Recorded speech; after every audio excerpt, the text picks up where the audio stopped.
Why does this keep happening? Why is it that literally every single time there is some kind of worthwhile update in this game, there is always also something that completely overshadows and completely overwhelms everything else in said update because it is so predominantly stupid, negative, or just downright dumb? I literally feel like it is a staple now with every single update that there has to be something that should not be there or something that should not have ever even happened. Why does it keep happening?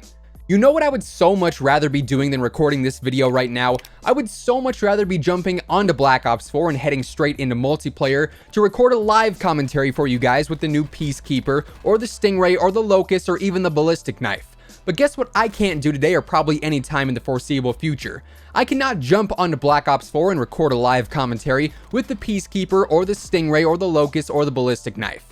Why? Because I don't have them. I probably won't see any of those items for quite some time, and by the time I do end up getting them, they'll be a thing of the past. How is it that the single biggest request from the entire community all year long has just been completely thrown right back at us like a slap in the face? Literally, since reserves were introduced into the game, we have all been saying, well, at least they're cosmetic only, well, at least there's no DLC guns in the drops, and then even when the old DLC weapons like the SWAT and the Daemon were added in, we were still sitting there saying, well, at least the weapons are not exclusive to the reserves, but nope, not anymore, because even though the biggest request of, please, for the love of God, do not add DLC weapons into the reserves, has been echoed countless times all year long, what did they go ahead and do? They go ahead and add not 1, not 2, not 3, but 4 DLC weapons into the reserves for no reason other than corporate greed. There is absolutely no reason this needs to be a thing. There is no reason it should ever be a thing. It is stupid, it is ignorant, and honestly, it is downright killing the game. Now, before we jump off the deep end entirely, because trust me, it is coming, let's at least briefly mention the positives in this situation, because truthfully, I hate being this negative about anything, especially a game that honestly, I want to enjoy more than anything else, which is why what I really hope to do with this rant is offer more constructive criticism than just mindless complaining. Anyways, overall, the Days of Summer update I genuinely think was good. Multiplayer got a brand new free map. We got Grind for free for everyone. Since when do we get free maps in multiplayer that are not weather or lighting variants? That's certainly something notable, right? Well, it's overshadowed by the bullcrap that is the black market. Blackout also got a ton of new updates. We got a brand new summer map update, we got a new vehicle in the attack helicopter, we got the new Hawk equipment, we got ground war, and we're even getting an Alcatraz map update early next week. That's a huge amount of updates if you think about it. But guess what? It's all overshadowed by the bullcrap that is the black market. Zombies actually got content for once. As brutal as that sounds, we all know the mode gets kicked to the curb constantly, but zombies actually got a new gauntlet and new elixirs with this update. But is anybody writing home about that? Nope, because it's overshadowed by the bullcrap that is the black market. All year long I've said, and I'll say it again here, I like Black Ops 4. I enjoy it thoroughly. Multiplayer, with the exception of Specialists, is a great experience in my opinion. Blackout is hands down my favorite mode to play in the game right now, and while Zombies personally is not my thing and the mode doesn't really get a ton of attention, the Zombies universe in and of itself is astounding. Black Ops 4 is a super solid game in my opinion, except it is plagued, and I mean plagued, by the black market and an extreme amount of greed and monetization. When you look at Black Ops 4, you would expect the game to be a free-to-play title if you simply examined the black market, where literally everything is hidden behind a paywall, except this game is not free-to-play, and honestly, it's the furthest thing from a free-to-play game you could probably have. It is a $60 game with a $50 season pass with a market system that resembles that of a free-to-play mobile game. How does that happen? Who can be so blind to the situation that they cannot see past the dollar signs at the end of the day?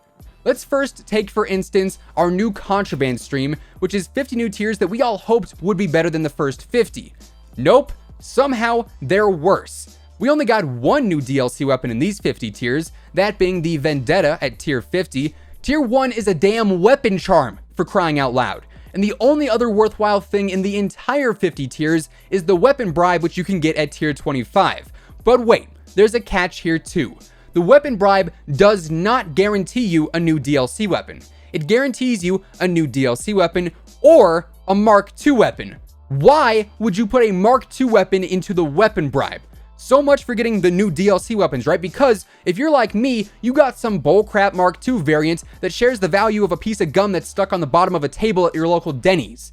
A Mark II variant is not anything to write home about. It gives you a minuscule XP increase and it looks shiny. Sick, right? No, if I'm opening a weapon bribe, I want an actual DLC weapon. That's just another way they can flood the content stream with more junk to make it even harder to get the content that everyone actually wants. Here's how it should have worked in my own opinion. Tier 50 stays as the Vendetta Sniper because all the final tiers we've seen so far in the past were DLC weapons. That's completely fine. Tier 1 should have been the Ballistic Knife because the trailer and all the promo material sure made it seem like that was going to be a weapon that we were all guaranteed to get. And on top of that, the weapon bribe should have granted you access to either the Stingray, the Peacekeeper, or the Locus, downright simple as that. That right there is a much more consumer-friendly system, and it honestly would be a system that would not see the exact kind of anger that I'm portraying and that many others are portraying in their tweets or comments or videos as well. The contraband stream is also overwhelmed by low-value items like stickers and calling cards and war paints, and to be more precise, there are over 30 items within these 50 tiers that are either a weapon charm, a sticker, a calling card, or a war paint. Over 60% of the items you'll earn for either $50 or 50 hours of playing are pretty much useless to the vast majority of players. But don't worry, if you want some worthwhile items, look no further than Blackjack's shop, which features 3 new items that could have very easily just been in the tiers as cool new unlocks. But instead, they're locked behind a skewed paywall that is built around the reserve crates that are bundled with everything. Want to fix this? Throw those 3 new items from the shop into the tiers and make those actual worthwhile tier unlocks. And then stop bundling everything with crates so that the price isn't inflated tenfold for no reason. So not only is the shop and the new tiers both huge missed opportunities, we then also have the reserves, which are also overwhelmed by duplicate items and individual weapon unlocks. And oh, the system is also no longer cosmetic only because now there are multiple DLC weapons that are exclusive to the reserve pool. At least with the Daemon and the SWAT, those were accessible originally for free through the tiers. The Ballistic Knife, the Peacekeeper, the Stingray, and the Locus, though, are all exclusive to reserves, even more so lessening the chance of ever seeing those items.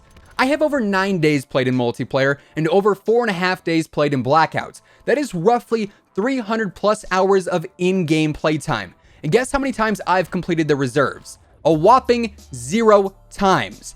And now, seeing as there's even more individual camos and individual weapon charms and individual war paints in the stream, I probably won't ever finish the reserves without any kind of dupe protection or the removal of all the filler content. And that's me, someone who plays the game day in and day out, saying I highly doubt I will ever finish the reserves.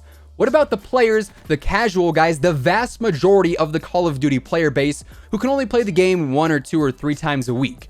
Those of you out there who fall under that criteria, I'm sorry to say, but unless you invest the equivalent of a down payment on a house into buying reserves, you probably will never get all the items you actually want before Modern Warfare rolls around. This system is just so anti-consumer, it's not even funny. Once again, I'll reiterate, how does this happen? How can anyone in their right mind sit there and say, oh yeah, let's add DLC weapons into reserves exclusively, but also fill the reserves with 300 camos, 150 weapon charms, 200 stickers, 100 outfits, so on and so forth? You cannot be that ignorant to the situation. One of the biggest issues I feel like Black Ops 4 faces is longevity, because they constantly just dump a ton of stuff right away, and then for 2 or 3 weeks down the road, there's not really a whole lot going on. You know what could have been the perfect situation for Days of Summer? We have, 6 new DLC weapons in total, right? We've got the Vendetta in the tiers, we've got the Grav as the community contract, which, by the way, that's a super cool feature. I love that. Props there, that's great. We also have the 4 DLC weapons that I've mentioned that are in the reserve pool. We could have taken those 4 DLC weapons and used those as weekly community contracts, where each week we have to complete a certain challenge. Then at the end of the week, everyone gets the Stingray, then everyone gets the Locus, then everyone gets the Ballistic Knives, and then everyone gets the Peacekeeper. That could have been such a better system, and you just threw it away. You locked it all behind a damn paywall or a ridiculous amount of playtime. You had it there. It was on the tip of your fingers. You could have so easily just taken that opportunity, given the players a great challenge system, given us something to look forward to week in and week out for the rest of the Days of Summer event. But no, instead now it's all hidden behind the reserve content.